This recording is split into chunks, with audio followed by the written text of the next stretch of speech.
بغرض تجارت شام کی طرف آپ گئے نا، ملک شام میں آپ تجارت کرنے کے لیے، تو وہاں جب آپ رات کو سوئے تو رات کو جب آپ سوئے تو وہاں آپ نے ایک خواب دیکھا. کیا دیکھا؟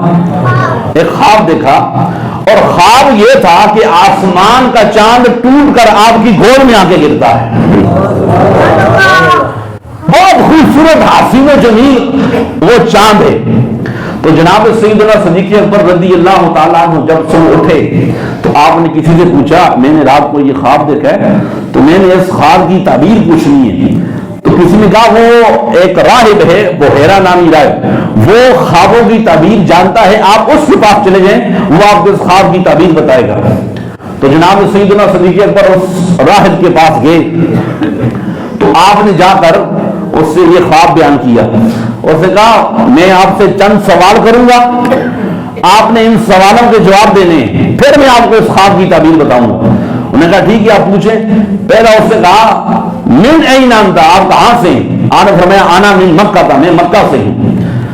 اس نے کہا آپ کا خاندان کیا ہے؟ آپ نے فرمایا من قریش، میں قریشی خاندان سے ہوں. پھر اس نے پوچھا آپ کرتے کیا ہیں؟ فرمایا انا تاجر، میں تاجر ہوں. امام جلال الدین سیوطی تواتر کے شاگرد تھے.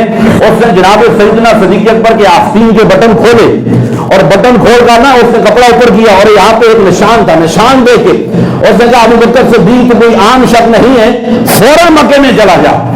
ان اللہ تعالی یبعث نبیا فی قومک، ان قریب اللہ تیری قوم کے اندر ایک نبی مبعوث فرمائے گا جس کی یہ شان ہوگی، جس کا یہ مقام ہوگا، جس کا یہ مرتبہ ہوگا، جو خاتم النبیین ہوگا، جو قائد المرسلین ہوگا، جو انبیاء کی جماعت کا سردار ہوگا، جسے ہر اپنے غلام سے پیار ہوگا، اس کا ہر غلام اس کی زلفوں پر دل و جاں سے نثار ہوگا.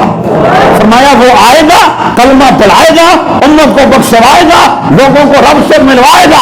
فرمایا ابو بکر تیری یہ شان ہے، تیرا یہ مقام ہے، تیرا یہ مرتبہ ہے، میں نے زبور میں پڑھ لیا ہے، میں نے انجیل میں پڑھ لیا ہے، میں نے کتب صحابہ میں یہ پڑھ لیا ہے، تیرا یہ مقام ہوگا. فرمایا انت وزیرہ فی حیاتہ وخلیفتہ من بعد وفاتہ.